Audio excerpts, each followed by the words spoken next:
Maatre Namaha. Shudha vidyankurakara dvijapankti dvayojvala. Shudha Vidya. There are many types of Vidya. Vidya means knowledge, any information. And in the information, there are different types. Most of the knowledge we have will differentiate the entities in the world. Suppose I see a chair in front of me, a sofa in front of me, and a door in front of me. The way I'm talking now is differentiating these articles in different names. That is not Suddha Vidya. But then if I see the wood, which is the raw material for all of this, then I see wood in everything. So that Vidya, which eliminates differentiation between anything, is called Suddha Vidya. The Bindu is Parabrahma and it divided into Trikona Parashakti. Bindu, Parabrahma and Trikona Parashakti, they are not different. Parabrahma Parashakti Abheda Sthiti, that is Suddha Vidya. There is only one. There is nothing other than the one. The one knowledge which eliminates the difference between you and the world, the seer and the seen, is Suddha Vidya. So, Jagannatha, the universal mother, first initiated Shodashi Vidya. And this Shodashi, as you all know, 16 letters. In fact, in Lalitha Sahasranama, if you see, Champaka Sokapunnaga Saugandikalatkacha Kuruvinda Madisreni Kanakoti Ramandita, all these words, they are 16 letter words. If you go up to, I think, 41st word, it's all 16 letters words. And 16 is Shodashi Vidya. And that is spread by the Brahmanas. Dvija means second birth. Anybody, by birth, they are not Brahmins. But when they get the Upanayanam, Janevu festival, they say sacred thread ceremony, and then begin the Upasana of Gayatri, that is when they get the real knowledge. And the knowledge and the ability to live in the Brahma Tattvam. That is more important, not just simply reciting Gayatri Mantra or doing Sandhya Vandanam. Not seeing any difference between anything in the world. Not only the human beings, Charachara Vastu Prapancha, they should not see any difference. Naturally, that's a Dvija, the second birth. So, this Suddha Vidya, Ankurakara, from the Brahman. Again, please don't misunderstand me when I say Brahman. The Brahman is the one who learns and has the ability to live in the Brahma Tattvam. These Brahmans spread Suddha Vidya. And the Ankura is the root. Anoraniyan Mahato Mahiyan. The banyan tree, the root is the small seed. With that seed, the tree comes. From the tree, the seeds come. From the seed, the tree comes. Like that is a chain reaction. Like a seed is giving rise to many trees, this Brahman root seed for spreading the Siddha Vidya. Suddha Vidya Ankurakara. Ankura means Shodashi Vidya, which has been initiated to the world by Goddess Mother. It has been done in the Shabda Rupam. This Shabdam has got 4 stages. Para, Pasyanti, Madhyama, Vaikhari Rupa. Para state is that state which cannot be experienced. Amatirmedha srutis prutiranuttama. Before a word is delivered, before a letter is uttered, then the thought should have been there. Make you deliver the letter. But before the thought, there is one sthiti, and that is para. So, just like a seed, when it is sown, when it is put in the earth and put water, it bulges a little bit in the beginning. We may not be able to see that, you may not be able to experience that, and that is para. And para naturally happens at above the Brahmarandram, Parasthanam. And then at the Adhara Chakram, Pashyanti is, you see the sprout, like a small white dot on the tip of the seed. Pashyanti means you're able to see. So that stage is called Pashyanti. That is the stage, suppose we take the letter Ma, when the lips are joining and then a small sound is about to deliver, like that, that is Pashyanti. The sound is not there. The lips are just getting to join to deliver. So you're able to feel that you are going to deliver the letter Ma. And that feeling, being able to witness, that is Pashyanti. Then what happens is Madhyama. The sprout will come out and then the 2 leaves are joined together. You are able to see very clearly. That is the stage when you say up to Anahata. Kakagaganga, Chacha Jajanya, Chatadadhana, Tatadadhana, Papa Babama, Yaralava, Dashasha. These are all Shiva Swarupam, consonants. By themselves, they don't have any value. They don't have life, even though it appears as life. Without Shakti, there is no life. So, that is Madhyama. The Vaikhari Rupa, that is when it collects the vowel from the Vishuddhi Chakra and becomes Ma. That is when the spashtata, the clarity is given to the letter. And that is the stage in the seed. The two leaves are separated nicely and you are able to see two beautiful small leaves. That is the Vaikhari. In the same way, the Shuddha Vidya, Shodashi Vidya, is in the form of Ankura having two rows. And the two rows are compared to two rows of the teeth. That is the Suddha vidyankurakara, dvijapankti, dvayojvala. Dva means two, ujvala means shining. So her teeth are shining as if two rows of Brahman who are masters of this Suddha Vidya, which is first given to the world in the form of Shodashi Vidya. That is one meaning. And Sri Vidya, from Bala, Matangi, we have 32 different Dikshas are also there. These 32 Dikshas are split into two rows, 16 in the top, 16 in the bottom. So her teeth are also compared to the 32 Dikshas of Suddha Vidya. Again, focusing on the word Dvija, Dvija, as I told you, it's second birth. For the Brahman up to Upanayanam, there is one life. After Upanayanam, there is the second life. Everyone, actually, when you are born with Purva Janma, Karma, Vasanas, the effect of actions in the last birth. That cannot be eliminated. But then, during the course of your life and your actions, you gain knowledge. Not the materialistic knowledge, not the knowledge like physics and chemistry, which are good for your bhukti, sustenance, or furtherance in your research and development, but the enhancement at the soul level. And that knowledge you gain from guru, from pandits, and by seeing the world. And a most important thing is by focusing only on the holy feet of Goddess Mother. That's where all, even the Vedas and Upanishads are also hanging on. So with that knowledge, when you handle the life, you get the second Janma. So everybody will become a Dvija, the second birth. We cannot say, I'm having this quality. I cannot change. This born quality. There's nothing like that. When you meditate on the Brahma, who is the Lord of creativity, anything can be created at any stage. That is where the Kalidasa episode comes. Kalidasa was a dull head before, and then how did he become? We can all say it's one of the rarest of the rare occasions, but we see many people in our society also suddenly become very knowledgeable and very spiritual. Suddha Vidya, Sadashiva is the Rishi, Gayatri Chandaha, and Suddha Spatika Sankasam, Suddha Vidya Manoormani. Pustakam Chakshamalancha Jnanamudram Vibhitikam Dharayantim Shivam Devim Pashabasa Vimochinim Sarva Mantra Prakasancha Matruka Rupinim Bhaje. That is the Suddha Vidya. Sarva Mantra Prakasancha Matruka Rupini. That is the Suddha Vidya. In normal stage, you see Om Namah Shivaya different.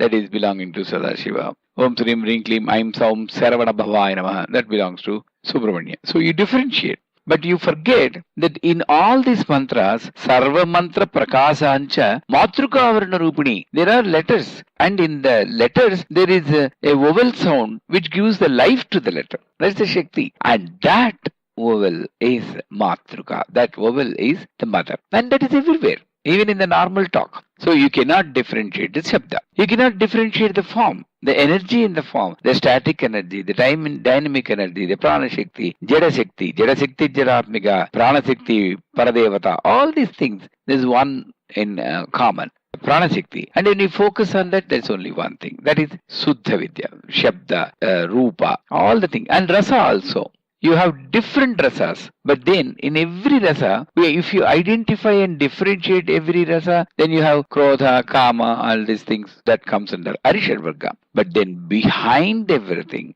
there is Mother who is Ananda Surupam. So Raso Vai Saha. Sarasavati. The jnanam is seeing and experiencing the joy. And by anandam is jnanam. So with anandam, you don't get attached to that. The Suddha anandam, the absolute joy, the bliss, doesn't get you attached to the emotion. Only when you get attached to the emotion, anandam is not emotion. Joy may be emotion, but anandam, which I am talking, that's a blissful state where you don't even consider the emotions you have. See, Kali killed the demon in Anandam. Though she acts as having kopam, the anger, it's still Ananda Surupani. With Anandam, she killed the demon. So, when you focus on that, there's only one rasam. That is why in Sri Chakram, in the top bindu, Sarvanandamaya Chakra Swamini. All other chakras, Sarva Sankshobhana Chakra Swamini, Sarva Rogahara Chakra Swamini, all other chakras are there. But when it comes to ninth chakra, ninth avarana, it is Sarvanandamaya Chakra Swamini. And even Sachitananda Surupam, the word also, the Anam, Satta Chitta Ananda. So all the rasas, they merge into one rasa, Anandam. So Shabda, Rupa, Rasa, Sparsha, all these tanmatras you see when you see only one in every experience. That is Brahma Mukate Para Brahma Mukate. There's Annamaya song also. Then they say the Raja and the beggar, both are same in the sleep. Whether he sleeps on the cushion bed, whether this fellow sleeps on the road, everybody is enjoying only. That's why they say in Telugu, Nidra Sukham Erugadu. The absolute joy you get in the sleep cannot be compared. So even the Raja get the same sleep and this beggar also get the same sleep. The absolute joy, the unification, non-differentiation in the world, that is the Suddha Vidya. And that Vidya is the base for spirituality. So before we start mantra japam, puja and homas, the basic thing we need to focus on this thing is non-differentiated. That's why I said Visleshanarahita Jivanam iti Sri Vidya Sadhanam. Non-analytical approach to the life is Sri Vidya. You cannot analyze each and everything. Just joy. Enjoy every moment, whether you have money in your hand, whether you don't, whether you have not having money in your hand. Everything is a joyous state. And that joy is the Suddha Vidya. And you get, when you meditate on the teeth, you are not seeing the form as a form. Through the form, you're getting some knowledge. When you see the 32 teeth, you feel that these 32 teeth are representing 32 Brahmanas who are spreading 32 Dikshas or 32 Vidyas of Sri Vidya. And by meditating on the Brahmins, by meditating on the Vidyas, your inner self is purified and the absolute joy you experience. That is what is more important in any sadhana.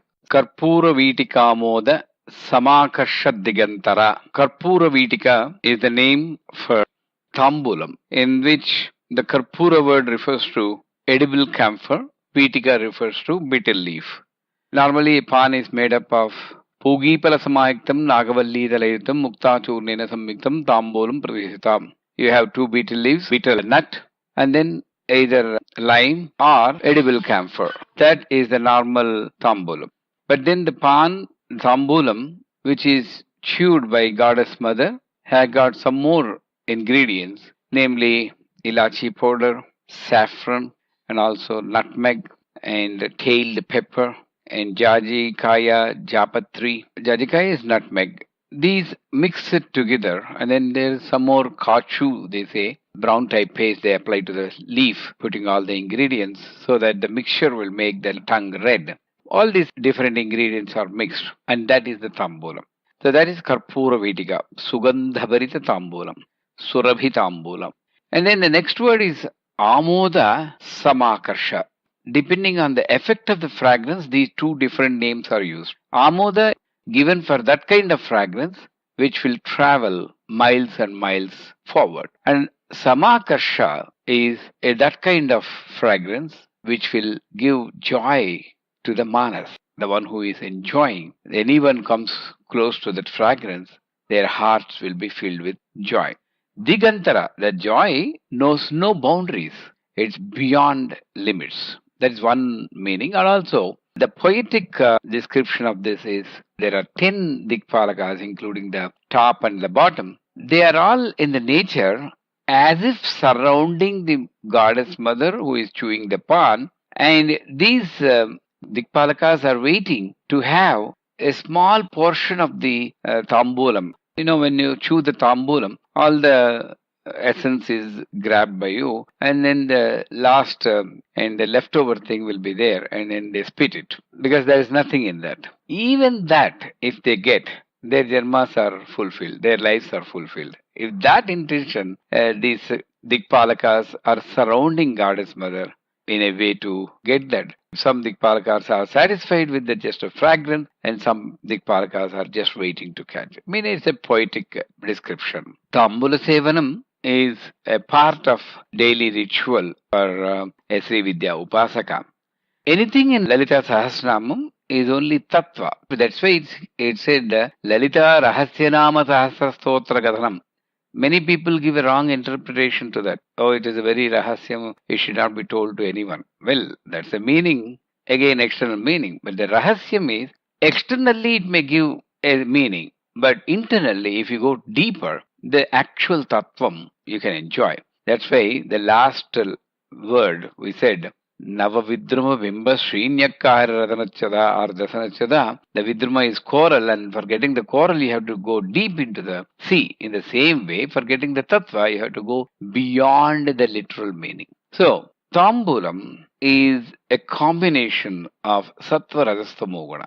The white represents Sattva, the betel nut represents Tamu, and the red color you get after chewing the betel leaf is denoting Rajoguna. So, the Tambula Sevanam is a combination of all gunas. So, beyond the guna, whenever you speak, the words will come through the mouth.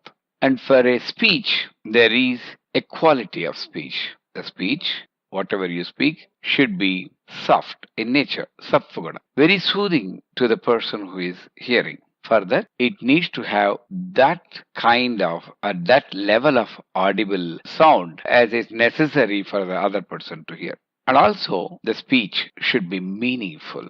The speech should be pertaining to the situation. The speech should be brief. So much qualities are there for a good speech.